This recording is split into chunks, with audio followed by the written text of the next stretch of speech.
Olá, eu sou a professora Cristiane Bendo, professora do Departamento de Saúde Bucal da Criança e do Adolescente e do Programa de Pós-Graduação em Odontologia da Faculdade de Odontologia da UFMG. Nesta unidade 2, nós vamos trabalhar o delineamento de estudos descritivos e, em seguida, o delineamento de estudo transversal e os vieses dos estudos observacionais. Os estudos observacionais, eles se encaixam, então, em estudos descritivos, que seriam os relatos de caso e as séries de caso, que eles nos trazem informações sobre a distribuição de um evento.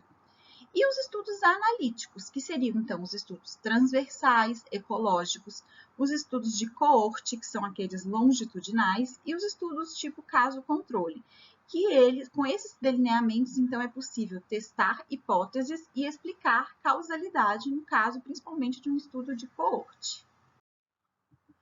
A epidemiologia descritiva, ela traz para a gente informações como quem é afetado por determinada doença, quando, onde, né, onde que essa doença está mais comum. Então, assim, ela traz para a gente informações descritivas. Então, a gente consegue dizer que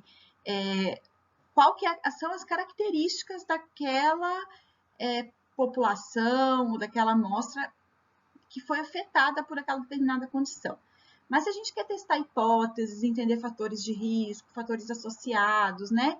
Então, como e por que essas coisas acontecem, a gente precisa de uma epidemiologia analítica. Então, que são os desenhos de estudo que nos permitem testar hipóteses, que seriam transversal, caso controle, coorte ou os ecológicos.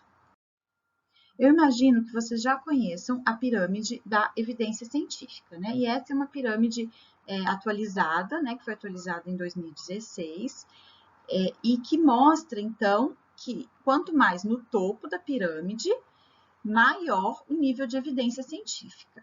Então, a gente sabe que os relatos de caso e as séries de caso, né? Que são os estudos somente descritivos, eles estão na base da pirâmide.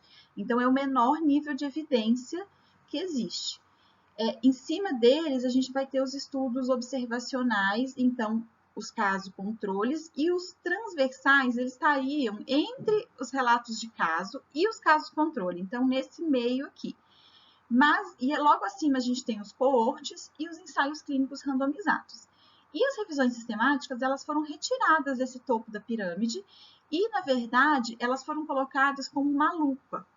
O que isso significa? Significa que é claro que uma revisão sistemática de ensaios clínicos randomizados, ela vai ter um nível de evidência e uma certeza, né, de evidência maior do que um ensaio clínico, por exemplo, de estudos caso-controle. Então, não necessariamente a revisão sistemática ela vai ser o topo da evidência, porque depende de quais são os estudos primários que foram incluídos nessa revisão sistemática, ok? E outra coisa importante nessa nova pirâmide de evidência é que vocês percebem que a linha aqui que divide os delineamentos de estudo, ela não é uma linha, ela é uma curva. Por quê? Porque mais vale, por exemplo, um caso controle muito bem conduzido, com baixo nível de viés, do que um coorte, às vezes, com muitos vieses, muitas falhas metodológicas. Então, não necessariamente um caso controle vai ter um nível de evidência mais baixo que um coorte. Vai depender também muito da qualidade, da validade interna e externa desses estudos. E é importante que a gente lembre que nem todo estudo pode começar lá no topo do nível de evidência da pirâmide. Então, se eu quero desenvolver um novo medicamento, eu preciso começar com os estudos laboratoriais, testes em animais, para que lá, mais para frente, eu consiga fazer um ensaio clínico randomizado. A mesma coisa para os observacionais. Dificilmente eu vou começar um estudo para testar um novo assunto, um novo tema, uma nova doença por um coorte. Eu vou primeiro observar essa nova ocorrência, fazer um estudo descritivo, para observar como é que ela acontece, quem está sendo mais acometido. E aí, a partir disso, dessa agregação e análise desses dados, é que eu vou formular modelos e hipóteses, e aí eu vou fazer estudos, então, analíticos para testar essas hipóteses, né? Associações, chances, fatores de risco. E, em seguida, através da análise desses resultados, eu vou ou confirmar as minhas hipóteses ou vou fazer novos estudos descritivos. Se eu não confirmar as minhas hipóteses, eu vou precisar levantar novas hipóteses e fazer novos estudos analíticos, então, para confirmar essas novas hipóteses.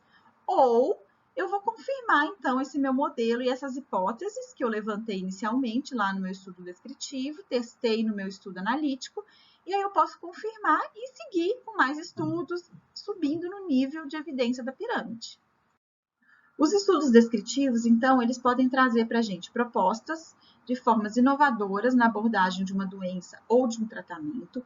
E na odontologia é muito comum, antigamente era mais comum, mas hoje em dia a gente ainda vê estudos de relato de caso ou de série de casos, demonstrando um tratamento inovador ou relatando uma doença com características diferentes, novas.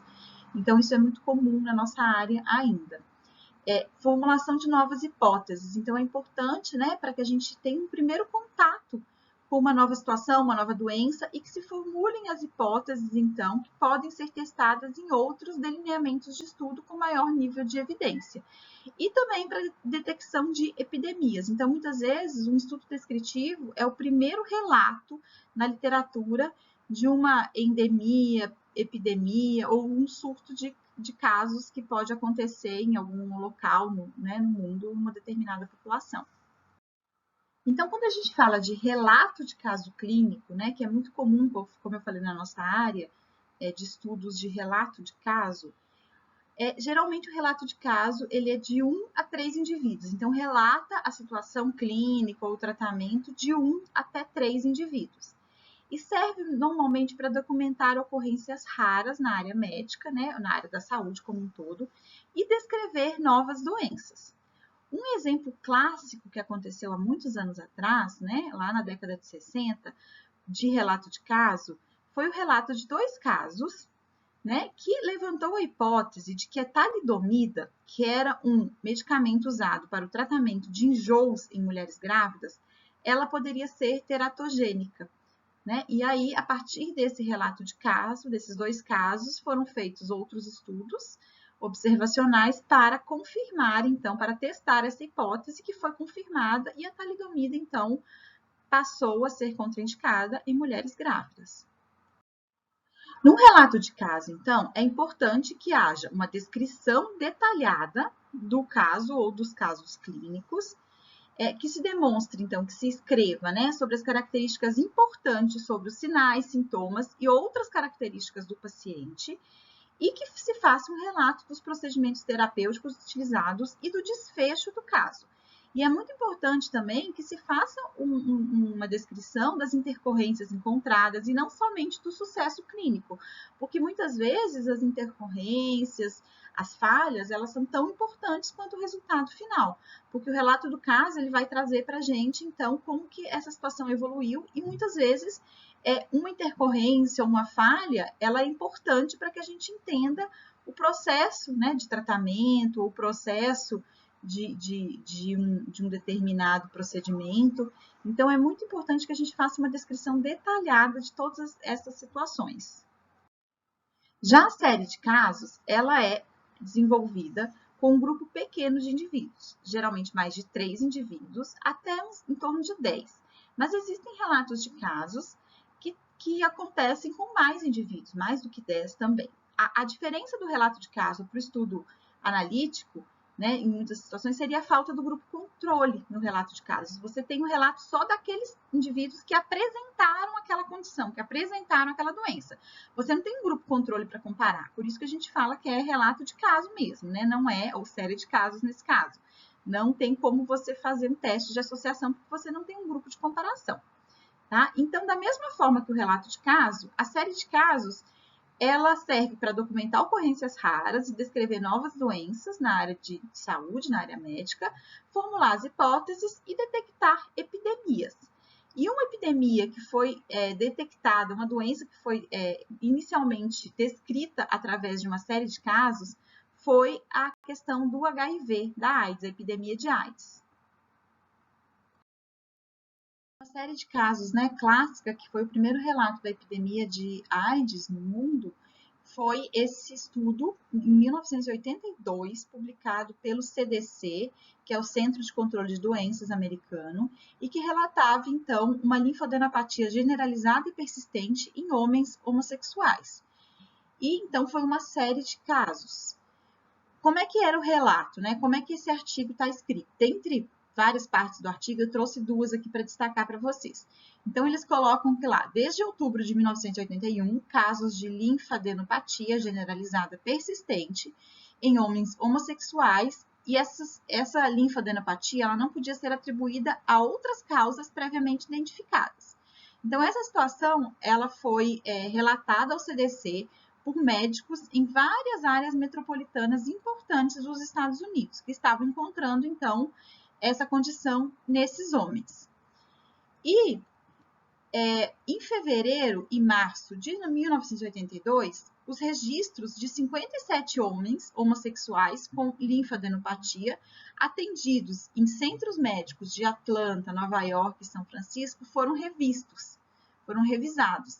E esses casos revisados atenderam os seguintes critérios, né?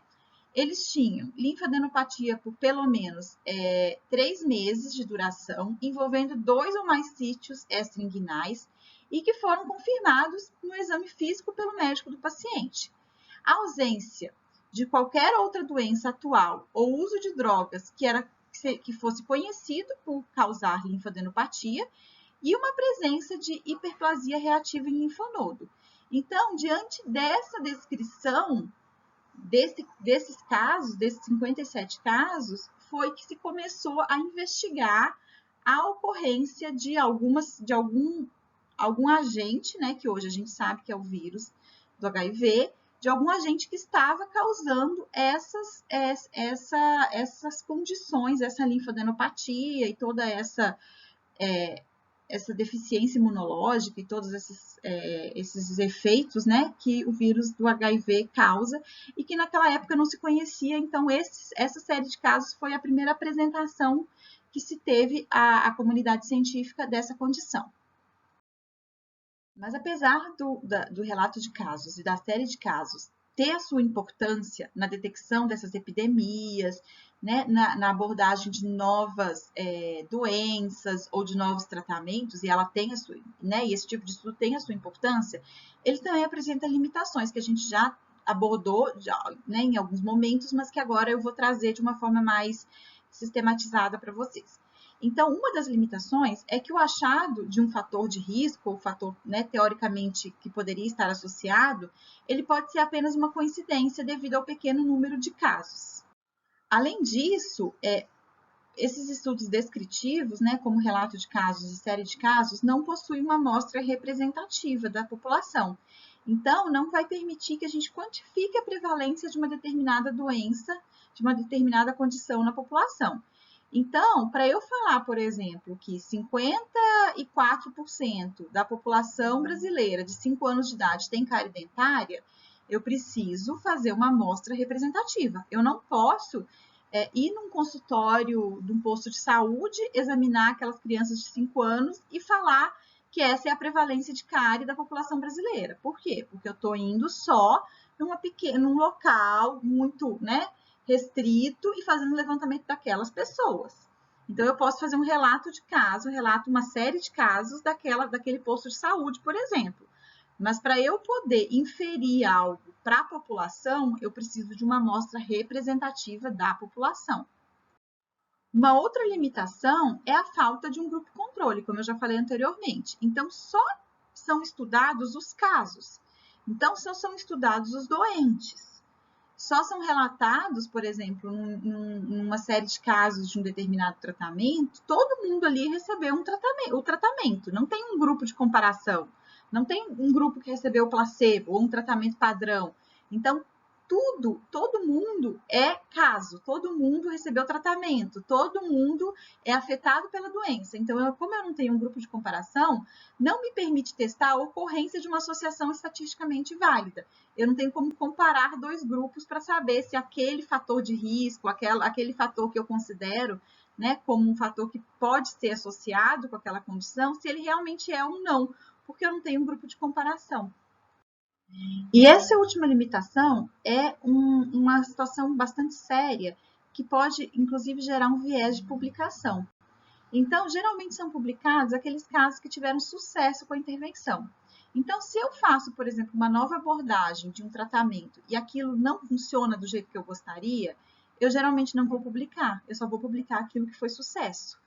Por quê? Porque, claro, né, eu quero publicar aquilo que foi sucesso. E mesmo quando eu tento publicar algo que não deu certo, eu encontro uma barreira muito grande, né, das revistas, dos editores, dos revisores, porque aquela situação não deu certo, não funcionou. Então, acaba que a gente pode ter, sim, um viés, né, de publicação e a gente ter relatos só de situações que foram positivas. E muitas vezes o negativo, uma situação negativa, algo que não deu certo, é tão importante quanto, para que as pessoas não repitam os mesmos erros ou não façam novos estudos testando coisas que outros pesquisadores já descobriram que não deu certo. Então, a gente tem esse problema não só nos estudos descritivos, a gente encontra esse tipo de situação em estudos, em outros estudos observacionais e até em ensaios clínicos, né? Essa questão do viés de publicação. Finalizamos então a videoaula sobre o delineamento de estudos descritivos, focados principalmente em relato de caso e série de casos. Na próxima videoaula, nós vamos estudar o delineamento de estudos transversais, dentro dessa unidade 2, e em seguida, os vieses relacionados aos estudos. Até lá!